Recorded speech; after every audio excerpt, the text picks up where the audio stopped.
Hello friends, this is Sivaramakrishna Dasari and welcome to nose video cinema talkies. Friends, ఈ వీడియోలో మీకు నేను విజయ్ సేతుపతి లీడ్ రోల్ పోషించిన ఏస్ మూవీ యొక్క రివ్యూ చెప్తానండి. ఈ మూవీ యొక్క లెంగ్త్ వచ్చేసి సుమారుగా 2 hours 30 minutes అండి. ఇక ఈ సినిమాలో విజయ్ సేతుపతితో పాటు రుక్మిణి వసంత్, దివ్య పిళ్ళై, యోగి బాబు, పృథ్వీరాజ్ తదితరులు నటించారండి. డైరెక్టర్ వచ్చేసి ఆర్ ముగ కుమార్ అండి.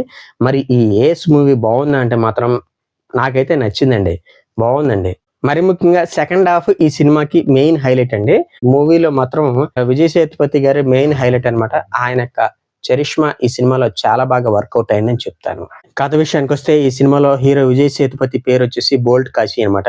తను మలేషియా వస్తాడనమాట. అక్కడ తను ఒక రెస్టారెంట్ లో కుక్ గా జాయిన్ అవుతాడండి దివ్య పిళ్ళ దగ్గర. అయితే తను ఒకసారి యోగి బాబుతో కలిసి ఒక వ్యక్తి దగ్గర జూదం ఆడతారనమాట. అక్కడ దగ్గర 2 కోట్లు 3 కోట్లు పెండింగ్ పెడతారు. అంటే అవతల విలను మోసం చేసి ఇతన్ని ఆ డబ్బులు వచ్చేలాగా చేస్తారనమాట. డబ్బులు ఇవ్వకపోతే బాడీ పార్ట్లు తీసి అమ్మేసుకుంటా అని చెప్పేసి ఆ విలను బెదిరిస్తారు. ఆ డబ్బులు చెల్లిస్తానికి మన హీరో ట్రై చేస్తుంటాడు అనమాట. అంతేకాకుండా హీరోయిన్ రుక్మిణి వసంత్ ని చూసి ఫస్ట్ లుక్ లోనే తను కనెక్ట్ అవుతాడు. రుక్మిణి వసంత్ కి మరి తన మారు తండ్రి చాలా ఇబ్బందులు పెడుతుంటాడు అనమాట. మరి ఇట్లాంటి సమయాల్లో హీరో తన అప్పుని తీర్చాడా, అట్లాగే మరి హీరోయిన్ రుక్మిణి వసంత్ ని తన మారు తండ్రి నుంచి ఎలా కాపాడాడు, ఫైనల్ గా ఏం జరిగింది అనేది మీరు మూవీ చూసి తెలుసుకోవాల్సింది అనమాట. ఇక యాక్టర్స్ యొక్క పెర్ఫార్మెన్స్ విషయానికి వస్తే బోల్ట్ కాశీ క్యారెక్టర్ లో విజయ్ సేతుపతి చాలా బాగా సూట్ అయిపోయాడండి. ఇట్లాంటి క్యారెక్టర్స్ తనకి నల్లేరు మీద బండి నాడకాన్ని చెప్పాలన్నమాట. అంత సింపుల్ గా నటించుకుంటూ వెళ్ళిపోయాడు. అట్లాగే యాక్షన్ సీన్స్ లో కూడా ఎరగదీసాడండి. ఆ యాక్షన్ సీన్స్ అన్ని కూడా సెకండ్ హాఫ్ లోనే ఎక్కువగా ఉన్నాయండి. అక్కడ కొన్ని ఫైట్స్ కూడా ఉంటాయి అనమాట. ఆ ఫైట్ సీన్స్ లో కూడా చాలా బాగా పెర్ఫార్మ్ చేశాడు తను.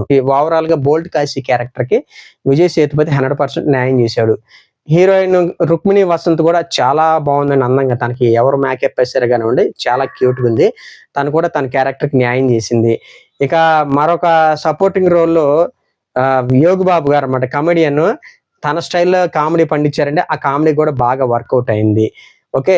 ఇక దివ్య పిళ్ళై కూడా తన క్యారెక్టర్ కి న్యాయం చేసింది. అట్లాగే నెగిటివ్ రోల్ చేసినటువంటి పృథ్వీరాజ్ గారు, ఈయన ఏ నిమిషాన యానిమల్ సినిమా చేశారో కానివ్వండి, ఆ యానిమల్ తర్వాత ఈయనకి అన్ని కూడా చాలా మంచి మంచి రోల్స్, వేరే భాషల నుంచి కూడా అవకాశాలు వస్తున్నాయి. ఆయన ఇంకా ఇట్లాంటి మంచి మంచి క్యారెక్టర్స్ చేయాలని చెప్పేసి మనస్ఫూర్తిగా కోరుకుంటున్నానండి. ఓవరాల్ గా పృథ్వీ గారి యాక్టింగ్ కూడా ఈ సినిమాకి మెయిన్ హైలైట్ అని చెప్పాలి.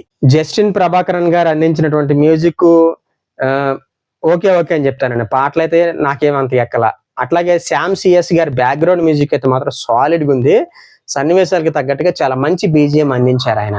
కరణ్ బి రౌత్ గారి సినిమాటోగ్రఫీ కూడా చాలా బాగుందండి. మలేషియా లొకేషన్స్ ని చాలా అందంగా చూపించారు. అంతేకాకుండా యాక్షన్ సీన్స్ లో కూడా ఆ కెమెరా పనితనం చాలా బాగుందని చెప్తాను. ఇక దర్శకుడు ఆర్ ముగ కుమార్ విషయానికి వస్తే ఆయన ఎంచుకున్నటువంటి సబ్జెక్ట్ రొటీన్ అయినా కానివ్వండి, దానికి తగ్గట్టుగా స్క్రీన్ ప్లే చాలా పకడ్బందీగా రాసుకున్నాడండి. అందుకనే మూవీ వర్కౌట్ అయింది కానివ్వండి. స్టోరీ పరంగా చూసుకుంటే ఇది రొటీనే అండి, కానీ స్క్రీన్ ప్లే పర్ఫెక్ట్ గా కుదరటం వల్ల మూవీ ఆడియన్స్ కి నచ్చింది అనమాట. అయితే ఈ ఏస్ మూవీని నేను కొంచెం లేట్ గా చూసానండి, అందుకే లేట్ గా రివ్యూ చేస్తున్నాను. ఈ సినిమాకి నేను ఇచ్చే రేటింగ్ వచ్చేసి 2.75 అండి. నా ప్రజెంటేషన్ కనుక మీకు నచ్చినట్లయితే ఈ వీడియోని లైక్ చేయండి, షేర్ చేయండి. మరిన్ని మూవీ రివ్యూస్ కోసం మన యూట్యూబ్ ఛానల్ని సబ్స్క్రైబ్ చేసుకోండి. థ్యాంక్ యూ అండ్ జై హింద్.